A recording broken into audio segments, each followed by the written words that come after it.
Hello दोस्तों, मैं हूं मिराज आलम और आप देख रहे हैं ब्रेन सॉल्यूशन मुंबई। और काफ़ी लोगों की आप में से इंक्वायरी थी कि उनको जो है डीटीएफ का पेट सीट जो है वो यूज़ करने में प्रॉब्लम हो रहा है, बार बार जो है पेपर जो है वो इजेक्ट कर दे रहा है, लोडिंग में इशू आ रहा है। तो उसके लिए हमने लेकर के आया है ये मॉड्यूल जो है वो हम यूज़ करते हैं और इसका कैसे यूज़ करना है और इसका क्या फ़ायदा है वो हम देखने वाले हैं। तो आज हम जो है ये आप देख सकते हो कि ये हमारा एक्सटर्नल मॉड्यूल है जिसको हम कनेक्ट कर चुके हैं अपने प्रिंटर के साथ में, और इससे हम इजीली जो है लोड कर सकते हैं अपने सीट्स को और अनलोड कर सकते हैं, और वो कट सीट्स भी होगा और इवन जो है हम रोल फॉर्मेट में भी इसको यूज़ कर सकते हैं। तो दोस्तों, तो ये देख सकते हो आपके ये हमारा मॉड्यूल है जो हमने प्रिंटर से अटैच कर दिया है, और इसके थ्रू हम जो है पेपर को लोड और अनलोड कर सकते हैं, इवन जो है cut seats and roll format.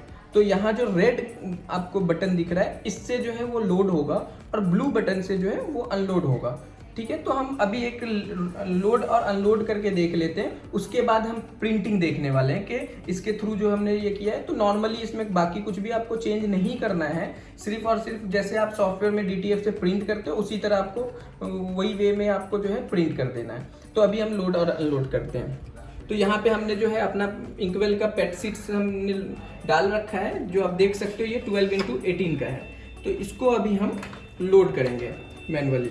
तो यहाँ हम रेड बटन को क्लिक कर रहे हैं। तो ये देख सकते हो कि आपको जो पेपर जो है आप एडजस्ट कर सकते हो कि कहाँ से आपको प्रिंट लेना है, वो मैनुअली आप एडजस्ट कर सकते हो, और इस तरह से ये पेपर जो है आपके प्रिंटर्स में लोड हो जाएगा। एंड ब्लू बटन से इसको बैक ले सकते हो, अगर आपका ज़्यादा आगे जा चुका है तो आप पीछे भी कर सकते हो। तो ये, और इससे अनलोड भी कर सकते हो। तो इस तरह से हमने लोड कर लिया है, और ये देख रहे सकते हो कि आप कंप्लीटली पेपर को जो है इजेक्ट भी कर सकते हो और रीलोड भी कर सकते हो इस तरह से। तो अब हम देखेंगे कि हमारा प्रिंट कैसा आता है कंट्रोलर के थ्रू।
आज हमने देख लिया कि मॉड्यूल के थ्रू अगर हम प्रिंट करते हैं तो हमारा जो पेपर लोडिंग का इशू है वो कंप्लीटली जो है वो सॉल्व हो जाता है, और उसमें हमें कोई भी प्रॉब्लम नहीं आता है लोडिंग में। तो ये, और आपने प्रिंट भी देखा है, प्रिंट में भी इसमें कोई चेंजिंग नहीं होता है, प्रिंट भी हमारा प्रॉपर आता है। तो हमारा वीडियो अच्छा लगता हो और अगर हमारा इन्फॉर्मेशन अच्छा लगता हो तो हमारे वीडियो को जरूर लाइक करें, और अगर आपको प्रिंट और प्रिंटर से रिलेटेड कोई भी इन्फॉर्मेशन चाहिए हो तो हमें कमेंट बॉक्स में आप बता सकते हो, हम जो है आपको उसका रिप्लाई जल्द से जल्द कोशिश करेंगे देने का। और अगर आप हमारे चैनल पे नए हो तो हमारे चैनल को सब्सक्राइब जरूर करना। ठीक है, इस वीडियो में इतना ही, फिर मिलते हैं अपने अगले वीडियो में। तब तक के लिए अपना और अपनों का ख्याल रखना, दुआ में याद रखना।